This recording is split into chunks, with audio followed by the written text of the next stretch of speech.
dan lagi mensucikan perbuatan-perbuatan Allah daripada yang tidak patut. Seperti misalnya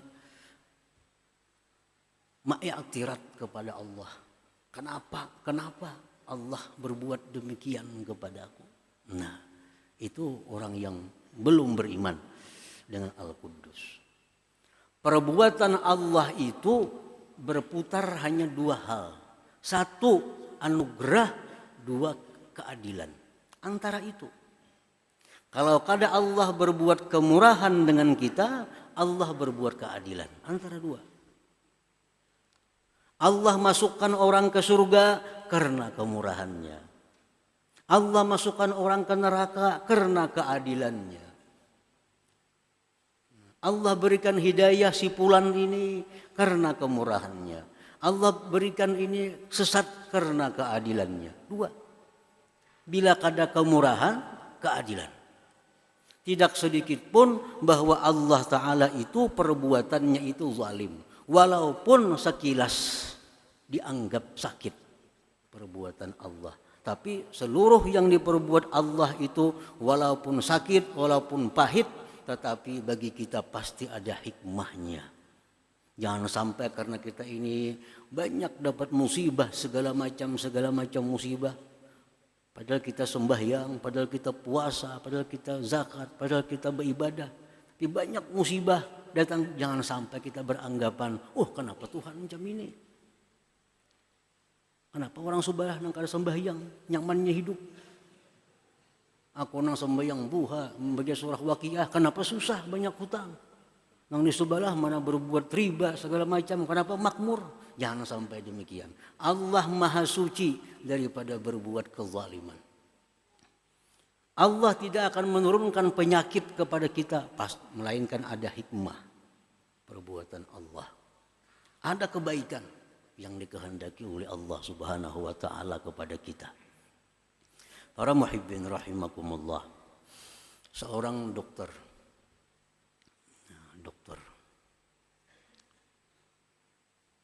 ini memutung kaki seseorang. Karena kaki orang ini kena penyakit diabetes, gula. Lalu kakinya buruk. Dokter tak dipotong dokter. Ini menyakiti, memotong betis orang. Ada orang kena penyakit usus buntu.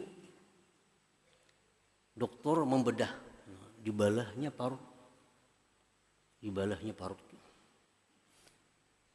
Sakit nih. Apakah dokter ini zalim dengan orang ini? Zalim tak dokter tuh? Maulah pasien ini mengatakan atau keluarga pasien, jahatnya dokter, kenapa batisnya ditatak? Jahatnya dokter, kenapa parutnya dibalah? Nah, tentu kita kadang akan mengatakan itu kepada dokter. Bahkan kita berterima kasih kepada dokter. Bayar lagi. Bayar. Karena kesanda pehumaan, berobat. Kesanda macam-macam. Padahal disakitinya. Nah, kenapa kita rela? Terima kasih sama dokter, bayar. Kaki dipotong. Karena ingin menyelamatkan yang lebih banyak di tubuh kita. Itu. Karena ingin menyelamatkan yang lebih banyak di tubuh kita. Kalau dibiarkan ini menjalar, nah bisa kemana-mana penyakit nih. Nah, untuk membuang penyakit itu dokter mengambil kesimpulan amputasi, potong kakinya. Dengan senang hati kita sebelah batis saja lagi. Ikhlas, ridha. Karena menyelamatkan sisa tubuh yang lebih banyak. Nah, itulah rahasia Allah kenapa memberikan kita penyakit. Penyakit. Tubuh kita ini dibandingkan dengan roh tidak ada apa-apanya. Tubuh kita, jasad kita dibandingkan dengan roh kita tidak ada apa-apanya jasad.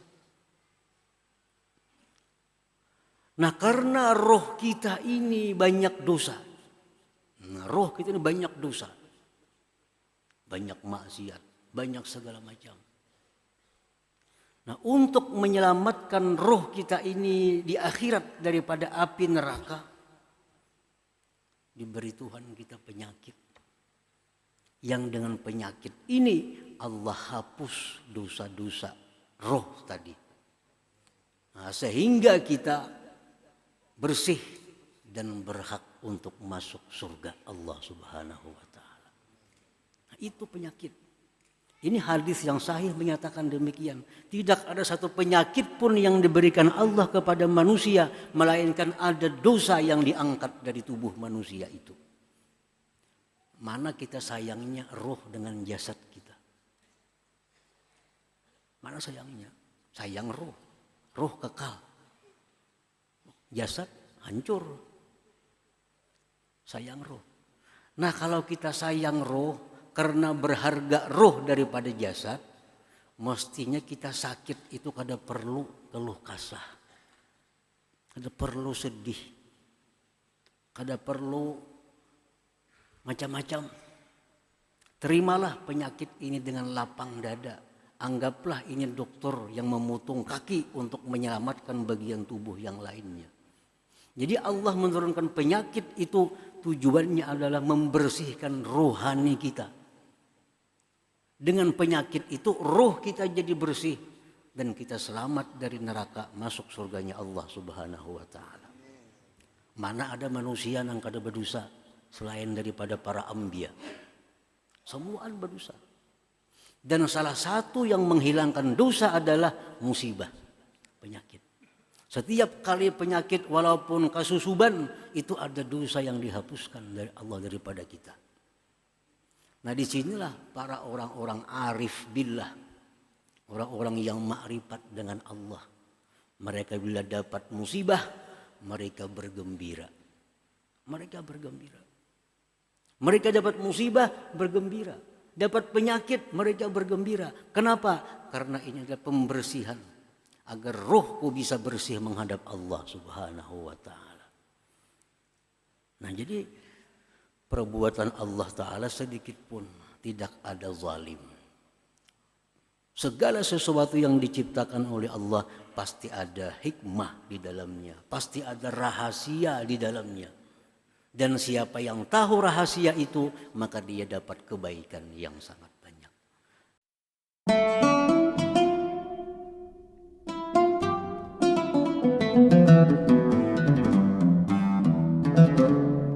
Para muhibbin rahimakumullah, al-khamis min asma'il husna al-Quddus. Yang kelima dari asma'ul husna adalah al-Quddus. Dzukira fil Quran fi suratil Hasyr, disebutkan itu al-Quddus di dalam Al-Qur'anil Karim. Di dalam surat Al-Hasyr. A'udzu billahi minasyaitonir rajim. Wallahu alladzi la ilaha illa huwal malikul quddus. Wa fi suratil Jumu'ah, dan di Quran disebutkan pula dalam surah Jumat. Yusabbihu lillahi ma fis samawati wa ma fil ard al-malikil quddus. Ada 2 kali disebut dalam Al-Quran nama Allah Al-Quddus ini. Dan Rasulullah sallallahu alaihi wasallam apabila selesai sembahyang witir, menurut hadis yang sahih, beliau membaca Subhanal Malikil Quddus 3 kali. Subhanal Malikil Quddus, Subhanal Malikil Quddus. Dan di dalam hadis yang sahih pula, Rasulullah SAW di dalam rukuk sembahyang itu kadang-kadang membaca Subuhun Quddus Rabbul malaikati warruh. Nah, para muhibbin rahimakumullah. Al-Quddus huwa alladhi taqaddasat dhatuhu wa sifatuhu wa af'aluhu an kulli ma la yaliku bijalalihi wa kamalihi wa jamalihi. Kudus itu adalah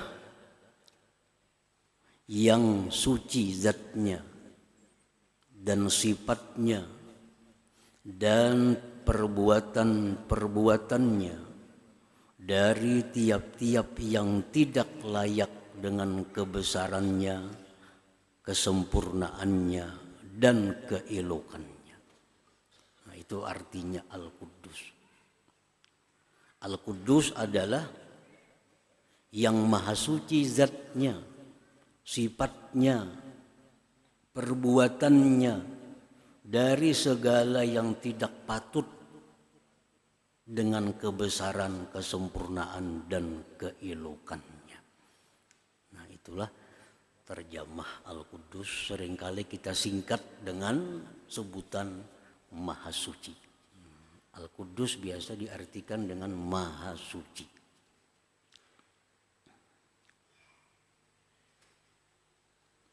Di dalam istilah agama kita ada istilah yang namanya tahlil. Tahlil itu artinya mengucap la ilaha illallah. Ada tasbih, mengucap subhanallah. Nah, ada lagi hauqalah, mengucap la haula wala quwata illa billah. Ada basmalah, mengucap bismillahirrahmanirrahim. Ada pula takbir, mengucap Allahu Akbar. Ada pula takdis. Nah, takdis itu mengucap subhanallah al-Quddus. Subhanallah al-Quddus itu takdis namanya.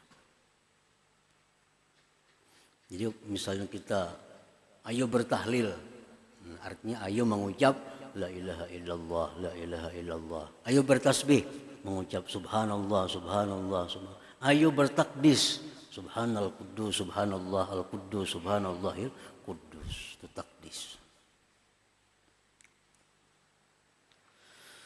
Taqaddasat zatuhu anil hajah.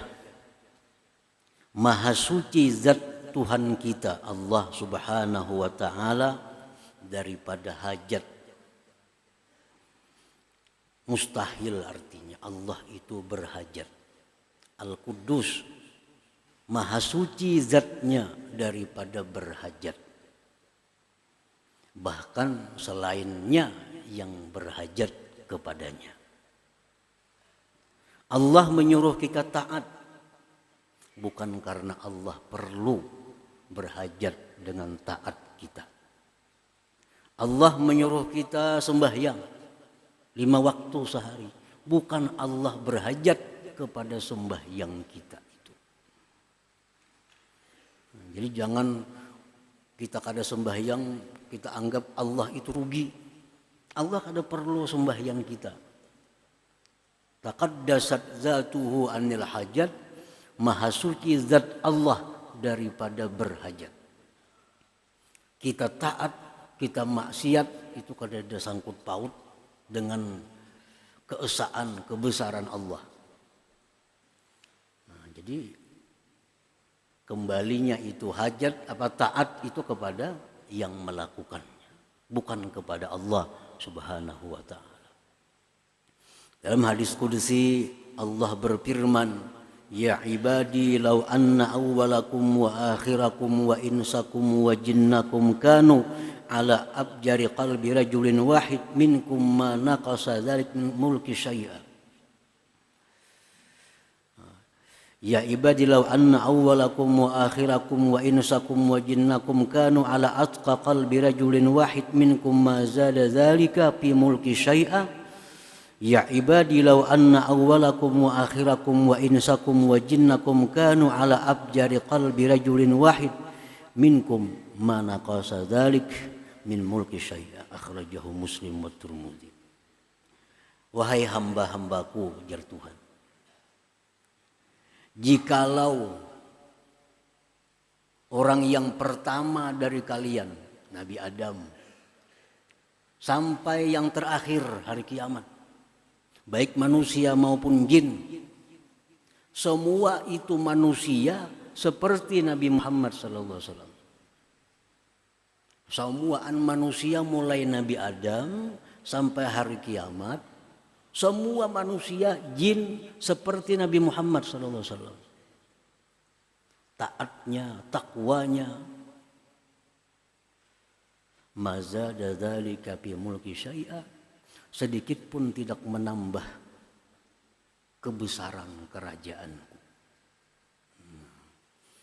Artinya andai kata sealamanan manusia ini sampai hari kiamat menyembah Allah, tidak ada nyembah berhala, semuanya menyembah Allah, sedikit pun ujar Tuhan kadang menambah kerajaanku, kadang menambah keagungan, kejayaan kerajaanku.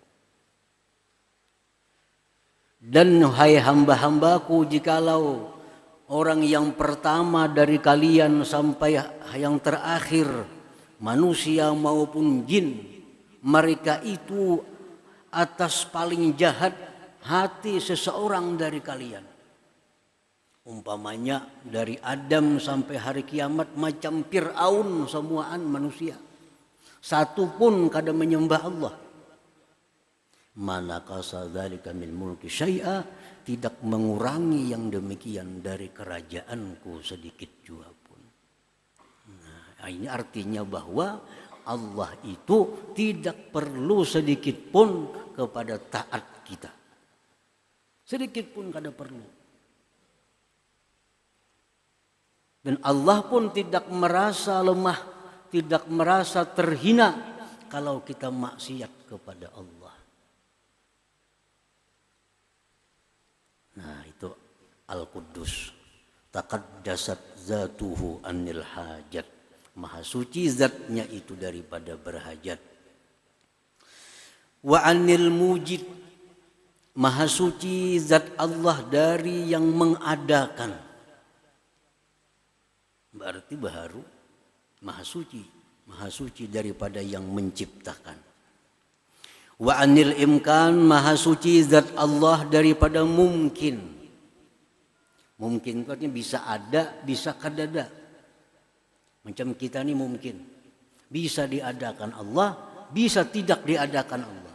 Nah, zat Allah itu maha suci dari imkan, dari mungkin. Zat Allah itu wajibul wujud, wajib ada. Tidak ada kemungkinan tidak ada. Wa anis syibhi, maha suci zat Allah daripada serupa, baik menyerupai atau diserupai. Zat Allah itu kada ada mirip dengan siapa juga pun. Wa anit tarkib, zat Allah itu maha suci daripada bersusun. Macam kita bersusun, ada tulang, ada daging, ada urat, bersusun jadilah zat kita. Nah, kalau Allah maha suci daripada yang demikian itu. Wa anil makan, maha suci Tuhan daripada tempat. Maha suci Tuhan daripada tempat. Di mana Tuhan? Tuhan kada bertempat. Kayak apa kada bertempat? Tuhan itu sudah ada sebelum adanya tempat. Tempat itu ciptaan oleh Allah. Nah, Allah itu sudah ada sebelum adanya tempat itu. Allah sudah ada sebelum adanya langit. Allah sudah ada sebelum adanya bumi. Allah sudah ada sebelum adanya aras. Allah sudah ada sebelum adanya kursi. Dan keadaan Tuhan sekarang sama keadaan Tuhan seperti dahulu. Nah, jadi maha suci zat Allah daripada bertempat.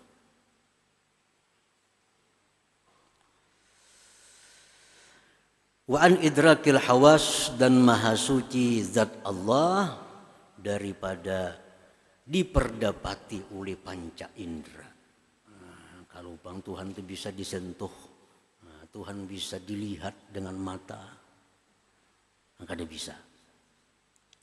Nah itu artinya Al-Quddus fi zatihi, Maha suci Allah pada zatnya daripada hal-hal yang demikian tadi. Nah, para muhibbin rahimakumullah, taqaddasat sifatuhu minal jahli wa anil ajzi wa anil ittirar wa anit tagayyur wa minas sahwi wal ghaflah. Maha suci zatnya sudah tadi. Kemudian maha suci sifatnya Allah daripada jahil.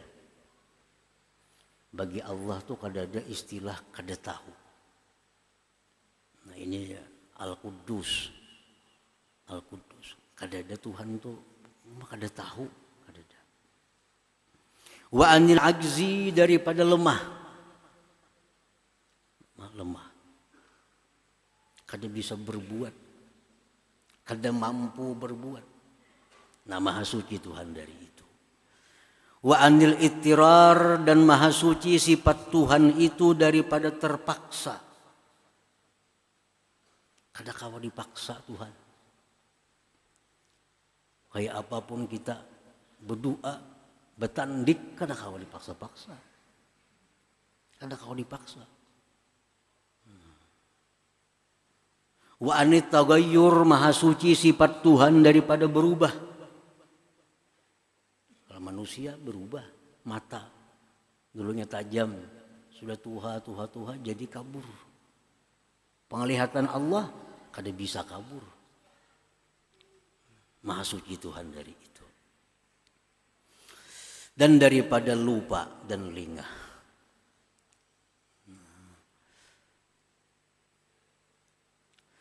Taqaddasat asma'uhu anil ikhtira'at, maha suci nama-nama Allah daripada ulahan-ulahan bikinan-bikinan.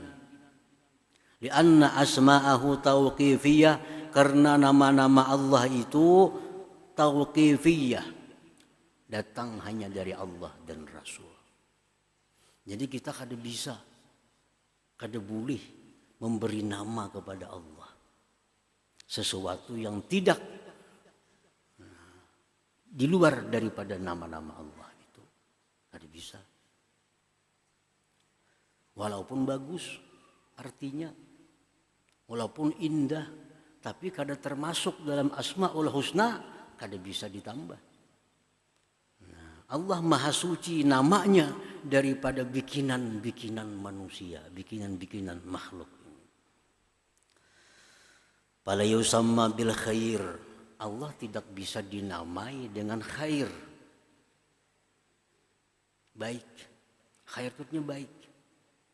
Tapi khair tidak ada dalam Asmaul Husna. Nah, tidak boleh kita menyeru ya khair, kada bisa. Wasani, sani itu artinya sani mulia. Bagus artinya kan mulia. Tapi tidak ada dalam Asmaul Husna nama Allah As-Sani. Nah tidak boleh kita menyeru Allah dengan nama yang bukan nama-nama yang datang dari Allah dan Rasulnya. Maha suci Tuhan daripada dibikin-bikin namanya. Wa taqaddasat af'aluhu, dan maha suci perbuatan-perbuatan Allah anil batil, daripada kebatilan, wa minal aghurat, daripada mengambil faidah, wa anil zulmi, daripada kezaliman, wal isaah, dan berbuat jahat. Maha suci perbuatan Allah daripada batil. Apa batil itu artinya? Sia-sia. Tidak ada satupun di alam dunia ini melainkan ciptaan Allah. Dan tidak ada satupun dari ciptaan Allah itu yang tidak ada makna, yang tidak ada hikmah di dalamnya. Maha suci Allah berbuat yang tidak ada makna. Allah menciptakan ular, ada rahasianya. Kenapa Allah ciptakan ular? Allah ciptakan nyamuk. Kenapa Allah ciptakan nyamuk? Pasti ada rahasianya. Allah ciptakan hama wiring. Pasti ada hikmahnya. Allah berfirman, "Wa may yu'tal hikmah faqad utiya khairan katsira." Siapa yang didatangkan diberikan hikmah kepadanya, berarti orang ini diberikan kebaikan yang banyak. Kalau kita diberitahu oleh Allah, apa ini rahasianya Allah menciptakan nyamuk? Diberitahu oleh Allah. Nah, kita dapat kebaikan yang banyak. Allah memberitahu kita apa rahasianya, dia ciptakan ular misalnya, cacak misalnya. Diberitahu kita hikmahnya itu, sungguh kita diberi kebaikan yang banyak. Pokoknya apapun yang ada ini adalah perbuatan daripada Allah, dan perbuatan Allah itu maha suci daripada sia-sia. Dari sia-sia. Wa minal aghurat, maha suci perbuatan Allah itu daripada mengambil faidah. Allah menciptakan ini, Allah hendak mengambil faidah, keuntungan dari itu. Maha suci Tuhan. Allah menciptakan malaikat, Allah mengambil keuntungan dari malaikat itu. Maha suci Allah. Allah menciptakan matahari, bintang, sedikit pun Allah tidak mencari keuntungan yang kembali kepada zatnya. Maha suci Allah. Lain makhluk, lain kita. Kita bila maulah apa pasti mencari keuntungannya, pasti mencari manfaatnya. Wa anil zulmi wal isaah, dan maha suci Allah perbuatannya daripada kezaliman. Maha suci Allah daripada berbuat zalim. Nah, itulah ringkasan daripada makna yang terkandung di dalam nama Allah yang kelima, yaitu Al-Quddus tadi, yang berhubungan dengan Allah Subhanahu wa ta'ala. Al-Quddus huwallazi tahhara nufusal abidin min danasil mukhalafat wa tahhara qulubaz zahidin min hubbid dunya wa tahhara qulubal arifin mimma siwahu ta'ala. Al-Quddus pula adalah yang mensucikan hati para ahli ibadah daripada hal-hal yang bertentangan dengan dia. Al-Quddus inilah yang membuat orang itu menjadi bersih daripada dosa. Al-Quddus inilah yang membuat manusia itu bersih hatinya dari sifat-sifat yang tercela. Nah, itu Al-Quddus. Jadi ada makna Al-Quddus yang berhubungan dengan Allah, ya tadi maha suci zatnya ini, maha suci sifatnya, maha suci perbuatannya. Yang berhubungan dengan kita, Al-Quddus yang mensucikan anggota tubuh kita daripada maksiat, yang mensucikan hati manusia daripada sifat-sifat yang tercela. Nah, para muhibbin rahimakumullah. Nah, apabila sudah kita tahu makna Al-Quddus seperti tadi, kita wajib beriman, wajib percaya itu. Dan buah keimanan, buah kepercayaan kita kepada makna Al-Quddus tadi membuahkan dua keadaan pada diri kita. Artinya kalau sudah kita beriman lawan Al-Quddus, maknanya itu tadi, nah kita mesti menyikapinya dengan dua hal. Ini samaratul iman, buah iman. Pertama, ayyuqaddisa zatahu wa sifatihi wa af'alahu amma la yaliku bi jamalihi wa jalalihi wa kamalih. Pertama, kalau kita sudah beriman dengan Al-Quddus tadi, bahwa kita wajib mensucikan zatnya, sifatnya, perbuatannya dari yang tidak patut, dengan kebesarannya, kemuliaan dan keindahannya. Nah, zat Allah, kita sudah beriman zat Allah itu kada bertempat tadi. Nah, jangan dipadahkan lagi Tuhan itu di atas. Sudah tahu bahwa Al-Quddus artinya maha suci Tuhan daripada bertempat. Jangan dikatakan lagi Allah itu di atas.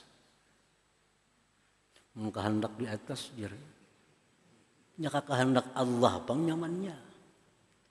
Bapahala kita menyebut mengkehendak Allah. Jadi insya Allah jadi aja. Nah bagusnya. Kadang mau kehendak di atas jar. Siapa di atas itu banyak di atas.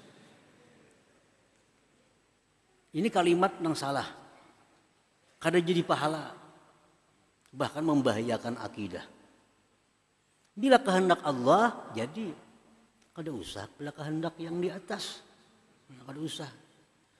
Itu kalau sudah kita beriman kepada Al-Quddus. Kada lagi kalimat di atas itu. Karena Allah maha suci daripada tempat. Dan kita mensucikan sifat Allah daripada yang tidak patut dengannya.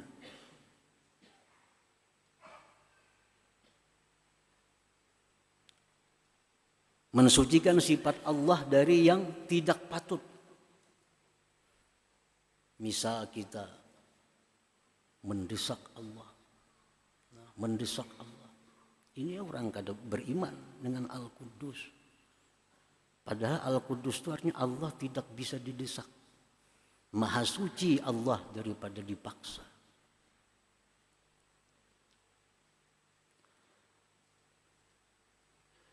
Dan lagi mensucikan perbuatan Allah daripada yang tidak patut. Seperti misalnya ma'iktirat kepada Allah. Kenapa Allah berbuat demikian kepadaku? Nah, itu orang yang belum beriman dengan Al-Quddus. Perbuatan Allah itu berputar hanya dua hal.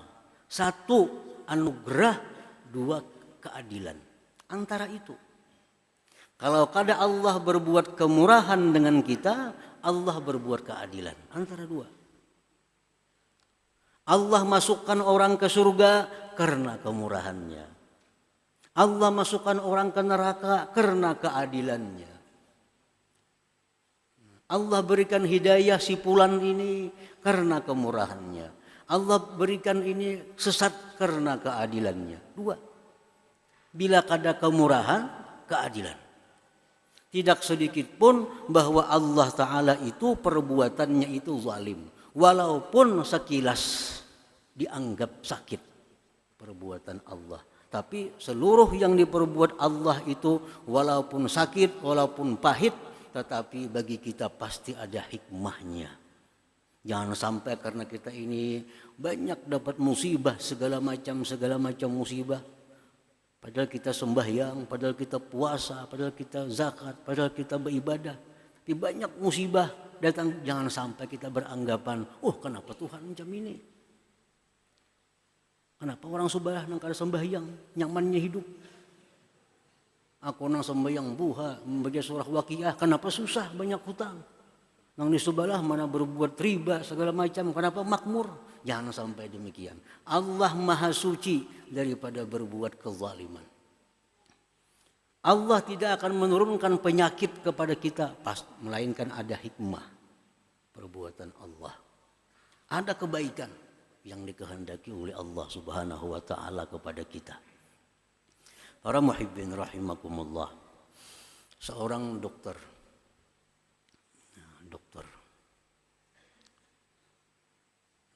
ini memutung kaki seseorang. Karena kaki orang ini kena penyakit diabetes, gula. Lalu kakinya buruk. Dokter tak dipotong dokter. Ini menyakiti, memotong betis orang.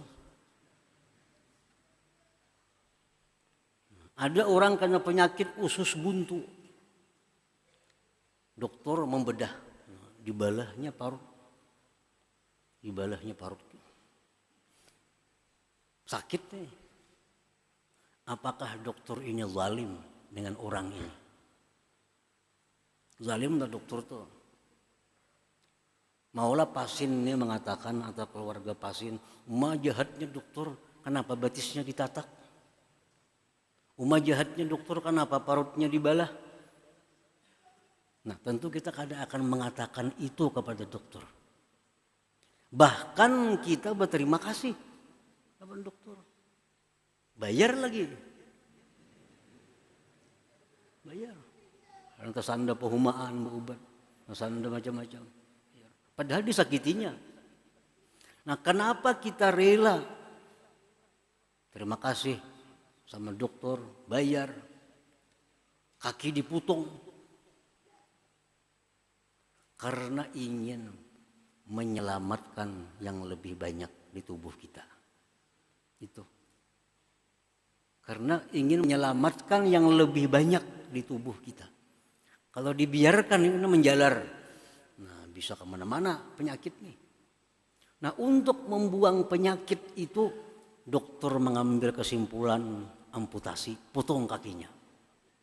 Dengan senang hati kita sebelah batis saja lagi. Ikhlas, ridha. Karena menyelamatkan sisa tubuh yang lebih banyak. Nah, itulah rahasia Allah kenapa memberikan kita penyakit. Penyakit. Tubuh kita ini dibandingkan dengan roh tidak ada apa-apanya. Tubuh kita, jasad kita dibandingkan dengan roh kita tidak ada apa-apanya jasad. Nah, karena roh kita ini banyak dosa.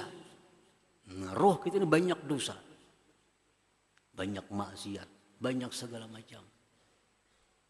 Nah, untuk menyelamatkan roh kita ini di akhirat daripada api neraka, diberi Tuhan kita penyakit. Yang dengan penyakit ini Allah hapus dosa-dosa roh tadi. Nah, sehingga kita bersih dan berhak untuk masuk surga Allah Subhanahu wa Ta'ala. Nah, itu penyakit. Ini hadis yang sahih menyatakan demikian.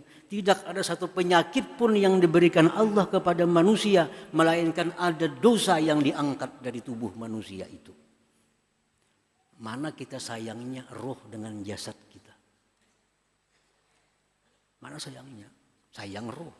Roh kekal. Jasad hancur. Sayang roh. Nah, kalau kita sayang roh karena berharga roh daripada jasad, mestinya kita sakit itu kada perlu keluh kasah. Kada perlu sedih.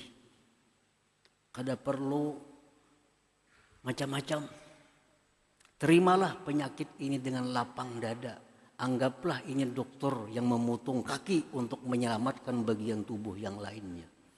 Jadi Allah menurunkan penyakit itu tujuannya adalah membersihkan rohani kita. Dengan penyakit itu roh kita jadi bersih dan kita selamat dari neraka masuk surganya Allah Subhanahu wa Ta'ala. Mana ada manusia yang kada berdosa selain daripada para anbiya. Semua berdosa. Dan salah satu yang menghilangkan dosa adalah musibah, penyakit.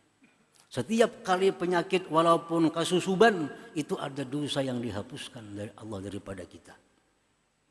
Nah, disinilah para orang-orang arif billah, orang-orang yang makrifat dengan Allah. Mereka bila dapat musibah, mereka bergembira. Mereka bergembira. Mereka dapat musibah, bergembira. Dapat penyakit, mereka bergembira. Kenapa? Karena ini adalah pembersihan. Agar rohku bisa bersih menghadap Allah Subhanahu wa Ta'ala. Nah, jadi perbuatan Allah Ta'ala sedikit pun tidak ada zalim. Segala sesuatu yang diciptakan oleh Allah pasti ada hikmah di dalamnya. Pasti ada rahasia di dalamnya. Dan siapa yang tahu rahasia itu, maka dia dapat kebaikan yang sangat banyak. Nah, para muhibbin rahimakumullah. Cuma kadang-kadang ada manusia ini diberi Allah hikmahnya hanya satu. Tapi masih ada ratusan hikmah yang tidak diberitahu oleh Allah. Kenapa Allah menciptakan nyamuk? Penelitian para ulama sekian tahun. Hanya menghasilkan beberapa hikmah di dalamnya. Satu, Allah menciptakan nyamuk. Menciptakan nyamuk. Dengan sebab nyamuk ini ribuan manusia yang bisa hidup dengan nyamuk. Siapa? Pegawai perusahaan pabrik nyamuk. Berapa ribu sedunia nih? Pegawai-pegawai, buruh-buruh, karyawan pabrik obat nyamuk itu. Hanya bisa memberi makan anak bininya dengan gaji itu. Padahal diurusi cuma obat nyamuk. Jakanya kada ada nyamuk, adalah pabrik obat nyamuk kada ada. Nah, itu hanya satu hikmah. Kenapa Allah menciptakan nyamuk? Kenapa Allah menciptakan hama wiring? Sehingga orang bahuma, orang bertani habis. Nah, itu banyak hikmah yang didapat. Satu, agar orang yang bertani ini selalu berdoa kepada Allah, selalu berlindung kepada Allah, selalu minta tolong kepada Allah agar dijaga tanamannya oleh Allah, jangan sampai ada hama wiring. Nah, lalu dengan berkat itu lalu kita bisa berdoa lawan Tuhan, bisa minta perlindungan agar perumahan ini jangan sampai diganggu oleh hama wiring. Nah, jakanya kada hama wiring kita kada berdoa itu. Kada berdoa itu. Pokoknya setiap makhluk apapun yang diciptakan Allah pasti ada hikmahnya. Habib Ali bin Muhammad Al-Habsyi sahibul Maulid mengatakan khalaqal khalqa li hikmah. Allah menciptakan makhluk itu pasti ada hikmah, pasti ada rahasia di dalamnya. Yang rahasia itu merupakan kebaikan yang kembali kebaikannya kepada manusia itu pula, bukan kepada Allah Subhanahu wa taala.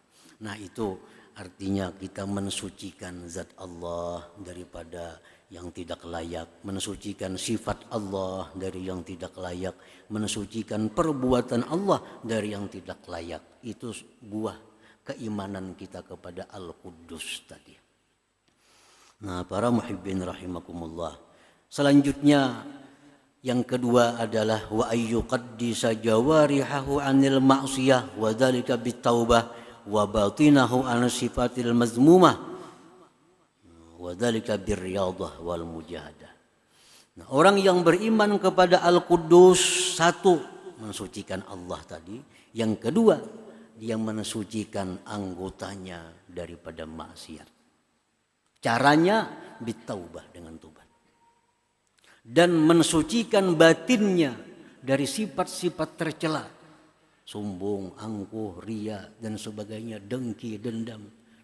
Caranya dengan melatih diri dan berjuang melawan hawa nafsu. Nah, itulah buah keimanan kita kepada nama Allah yang kelima ini, Al-Quddus. Nah, mudah-mudahan Allah Subhanahu wa taala memudahkan kita untuk mendapatkan buah keimanan kepada Al-Quddus ini.